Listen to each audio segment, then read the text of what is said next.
Okay.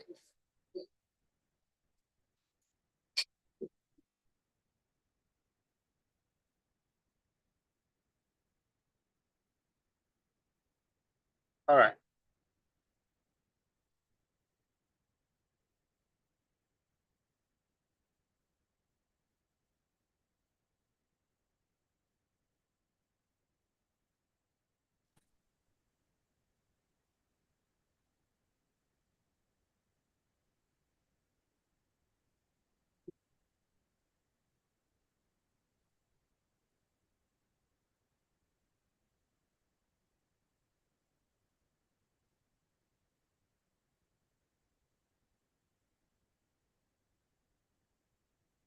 Okay, then I think we're good to go. So I titled it Make It Hard Up. You can just mute the speaker there. You can just I tagged it Make It Hard Up. Math coach and progress and more AI powered tools. And at the end of my presentation, we're going to do a few hands-on, just one or two prompts for us to see how to get the best out of some of those tools that we're familiar with. So you can just the speaker, the laptop speaker, you can just reduce it so that it's going to come back. No, the speaker. Just... Okay, so if we want to look at mathematics today as maths educators, you agree with me that these are some of the problems that we face?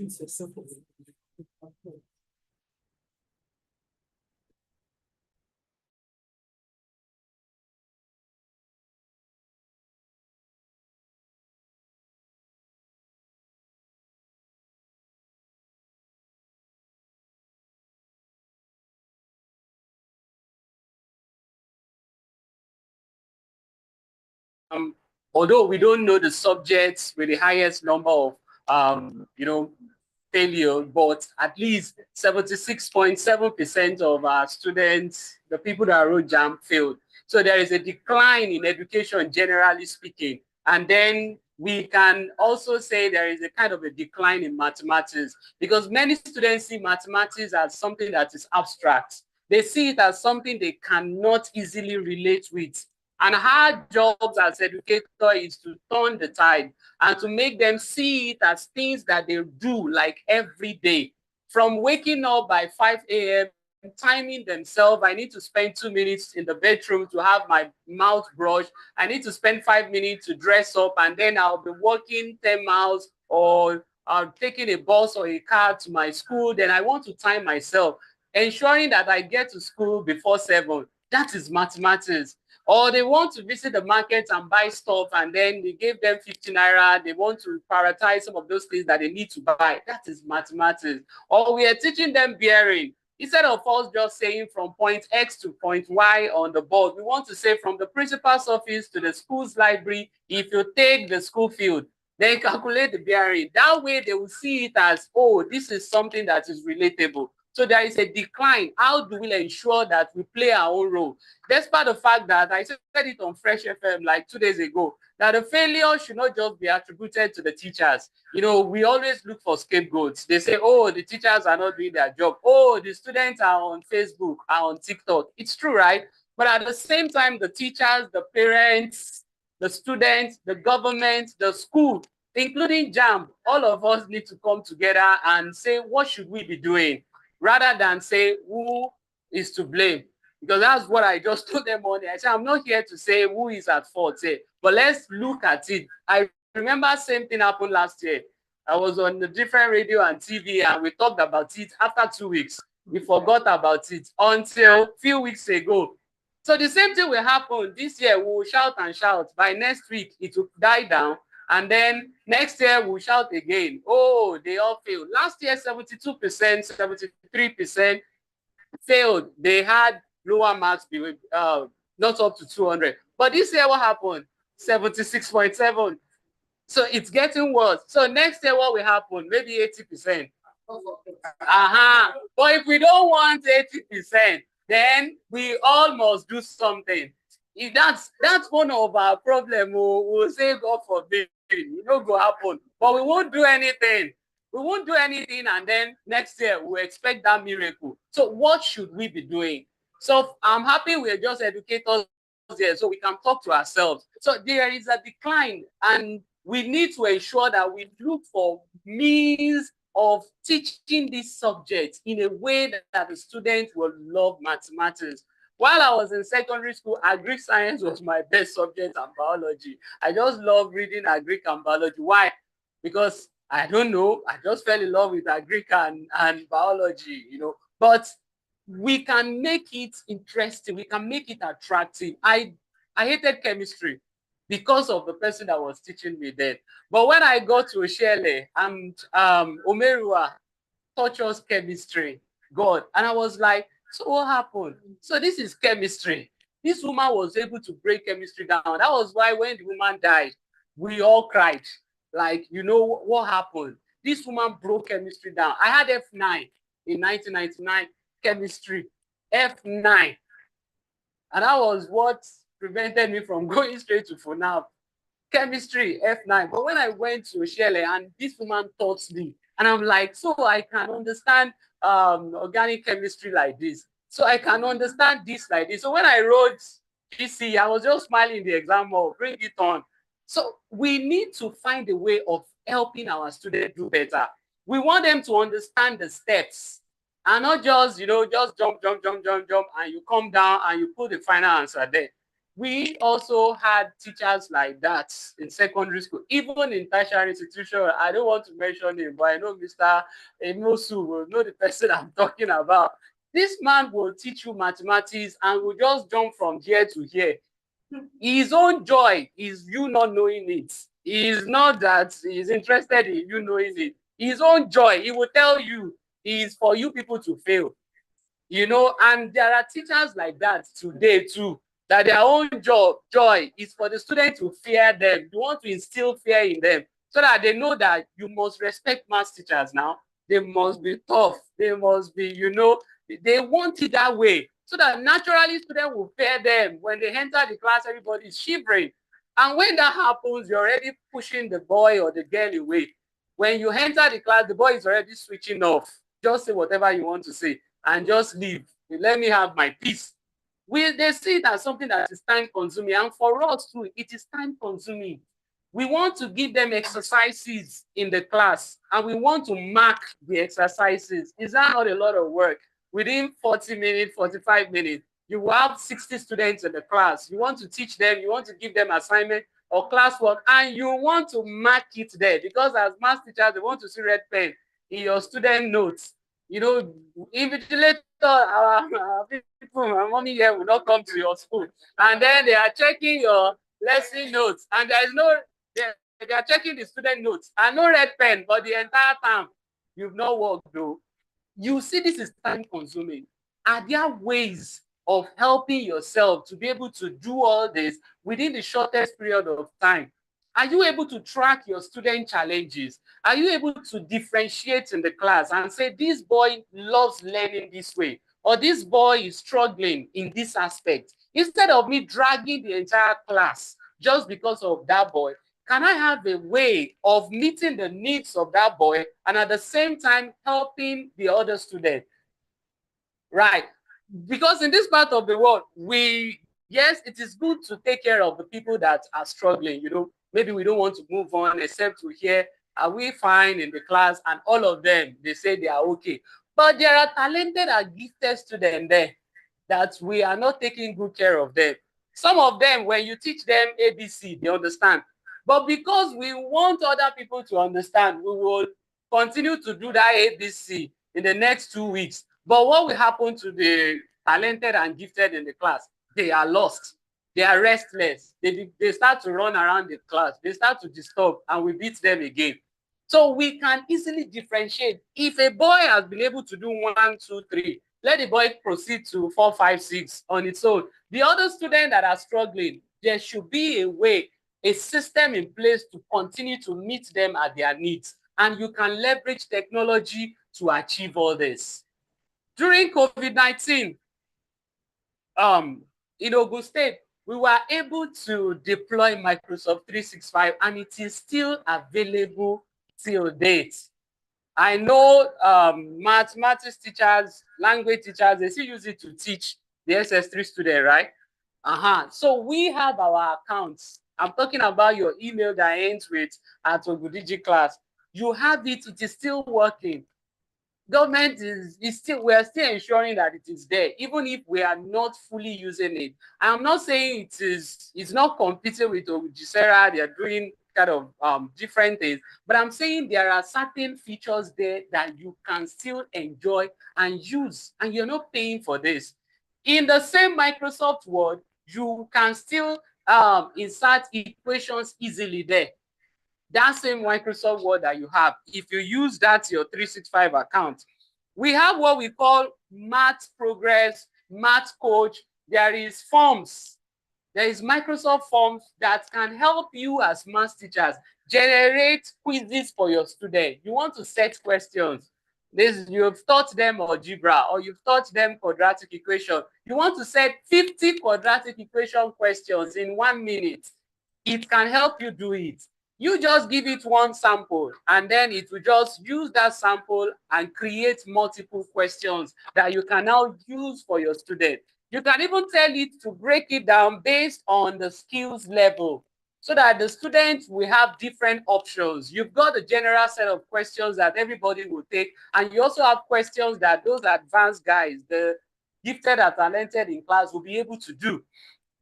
There is what we call the math solver. You remember this, right? During the virtual class, I was able to demonstrate the math solver. If you introduce this to your student, we know that there is no way all hands will be equal. And if we continue to make excuses, then we won't go forward. I know some people will say, hey, not all parents have smartphones that their student can use. But at the same time, these students that you are talking about, they are on Facebook, they are on TikTok. From where? Even their parents do not have smartphones, but these guys are on TikTok. They post regularly, right? So what about those ones with access? If you introduce Math Solver to them, this is like their personal companion, their math teacher, where they can go to and put a question there. It would show them step by step and even explain why it is like that. So Math Solver is a tool that can even help you yourself. You want to teach a topic, you don't even know how to explain it very well, or you're still struggling with that particular topic. There is nothing so difficult about agreeing that you don't know something and you want to know it, right? Nobody's an island of knowledge. You know, we were at the Metros yesterday to host the Minister of Communication, Innovation, and Digital Economy, Dr. Bosun Tijani, and he came with one guy. After his speech, he just said, no, I don't want to talk alone. I want Dayo to talk. He called Dayo. And I was looking at Dayo. I'm like, AY2, Odiogola was like, oh, Rántí Dayo ni. Dayo, student òun lábẹ́ o. Dayo tí agbéṣẹ́ web development phone. I'm like, yeah. So this is the guy, our student then is now like the right-hand man of the minister because he's doing a whole lot of great things. This guy then started web development 2008, 2009. It was the first set in Cascade, TaskWeb. So if you are able to show them something, they learn on their own. He was learning web development on its own then. But he would just come by and say, oh, this is what I'm doing. And then we gave him one job there, one Hope Charity Foundation website that we were like going back and forth over just to like test all these things. So our students can learn at their own pace, on their own, when they've got tools that can help, can accelerate their learning. We will just be the guide by the side and not be the sage on the stage. So it is their own world. We are not there to just limit them. We'll put them in a box, the box that we must have created. It's too small for them. We should allow them to explore, let them continue to learn. Most of those guys today that will say, oh, they are into Yahoo, they are doing all these things. I do tell people, it's probably because they had no people to guide them. And the set of guys that were familiar with were those guys doing all those nonsense. So they see them around, but that we call them, go and help me do this. Go away with the change. Next time, come inside, see what I'm doing. Shori, Palomabami shadow, Madam Wele. But we have the responsibility of exposing our students to different ways, different platforms where they can learn. This set of kids are restless. They want to do something. And if you do not occupy them with different options, they will find something to do. It may not be what we want. We query those guys on TikTok doing live from morning till night. It's because they believe that is where they can make the money. It's because that is what the society is telling them. But if we have a larger number of people too that are saying this is not it, there are opportunities here as well, they will fall in line and see it. If you have top great people that have built solutions, that have built, companies in Nigeria that we are promoting, these guys will look at them and say, oh, I also want to be the next Adichie. Oh, I also want to be the next Ian Aboyede that founded Flutterwave and all that. Oh, I want to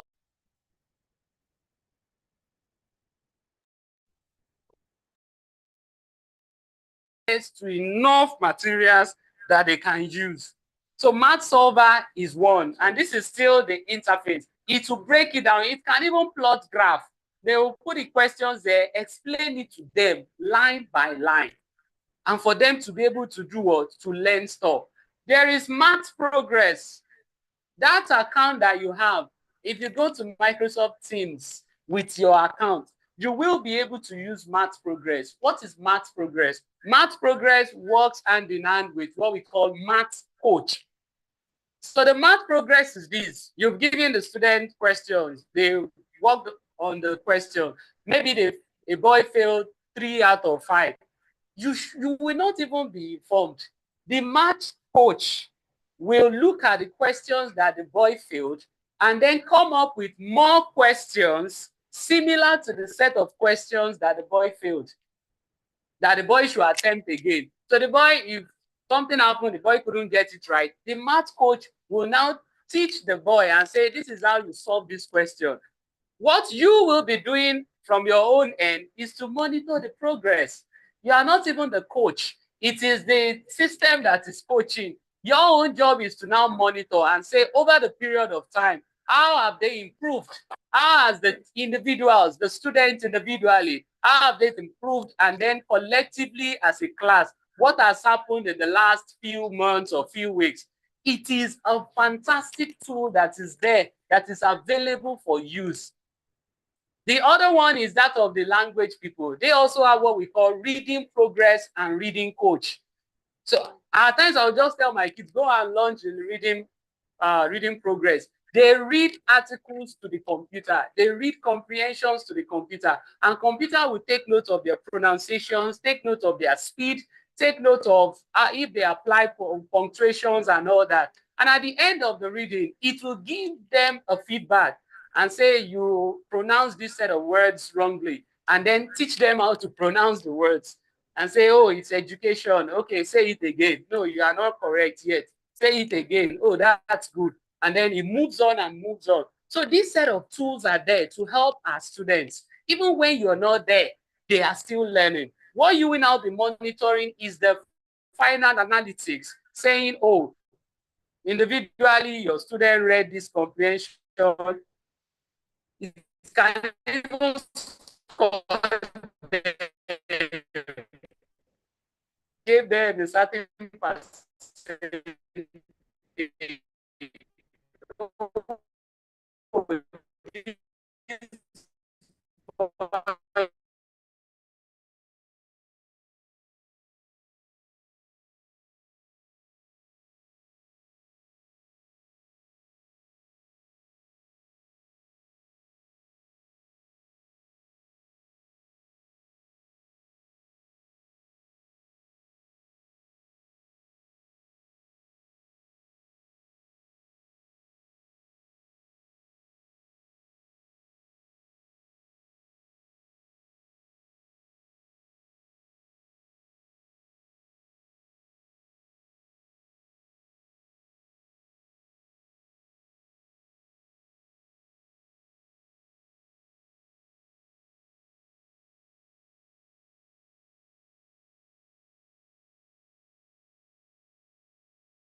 students, track their progress, and then have the coach the students even when you're sleeping, when you're not there.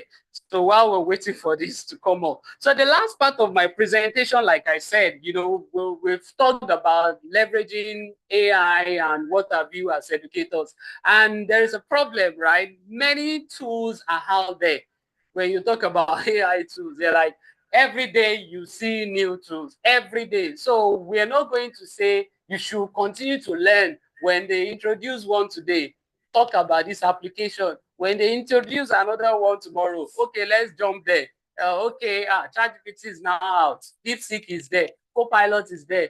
You know, Gwyn is there. Meta is there. Grok is there. It is not about how many tools that you can use. It is about how well can you use even one. I normally use this analogy. A guy fell in a ditch and wanted to climb out. Somebody helped and threw a ladder into the ditch. Instead of the guy to place the ladder across the wall, Kiloshe, he put it on the bare floor like this, and he was climbing on it. And he requested for more ladders. What to send Meji Meta Mary Maron? He was lying the ladders on the ground. So it's not about how many tools that you've got. It's about how well can you use the tools. So I want to share with you as I begin to round up now, what I call prompts that you as math teachers can even tweak. I'm not saying they are silver bullet. I just came up with these ones while I was touching the presentation this morning. You can tweak this. It depends on your own creativity. What do you really want to achieve? Imagine I said I'm teaching quadratic equation to grade 5 or grade 8, let's say GS2 now, and they love music. Make a list of connections to help them stay engaged and retain knowledge. So I want to drop this in any of all those Gen AI, be it ChatGPT or Meta or Grok or whatever you love out of those tools. And you want to write something like this and say you want to make connections to help them stay engaged. You will watch what these things will bring out to you. And you will now look at it and say, oh, so when you get to the class is fully engaged. They are always looking forward to the next thing that you bring into the class. We should not be predictable as teachers and say, when they come, they will say, bring out your master's book, open to page 5. We are solving exercise 1 and 2 today. And then when I'm done, you always go to exercise 8, 9, and 10 as their classwork and we leave. No, classrooms should not be too quiet. I don't believe in a quiet classroom. If it's too quiet, I don't know what's going on. Students should be collaborating. They should be working together. They should be, full of activities and not just sit down there. This will bring a whole lot of things out that you can now introduce in your class. I'm saying, what is the role of this topic in everyday life? When you connect a particular theory or theorems to what is happening in the everyday life, they will see the connection.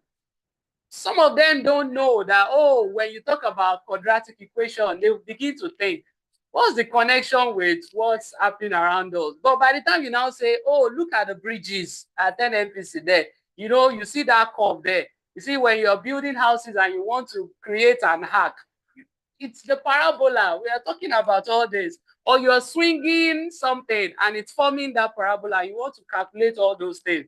It has to be connected to what happens around us.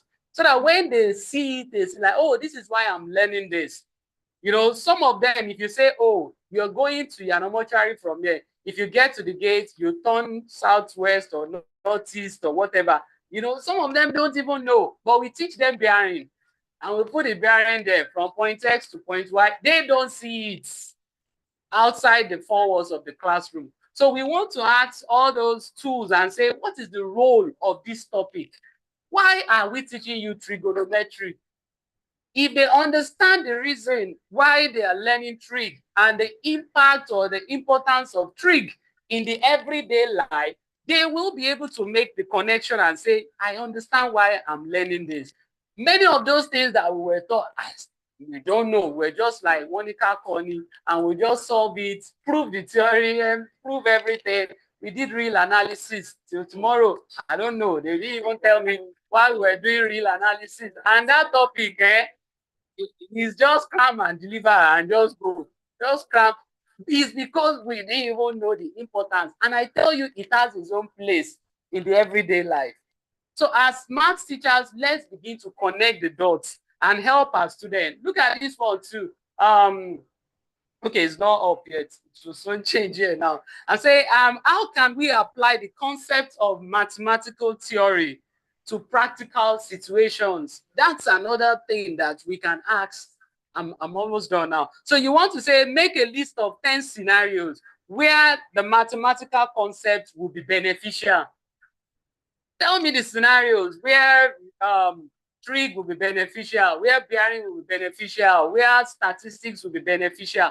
When you have this list, when you're now speaking in the class with your student, you have enough examples to share with them. You have enough things to tell them so that they can begin to connect the dots and say, this is what is going on. I still have like 2 more and I'm done here. This one says, I want to teach a topic to a group of students. What vocabulary should they know before I start my lesson? So I want to teach statistics. What are those things that they should understand?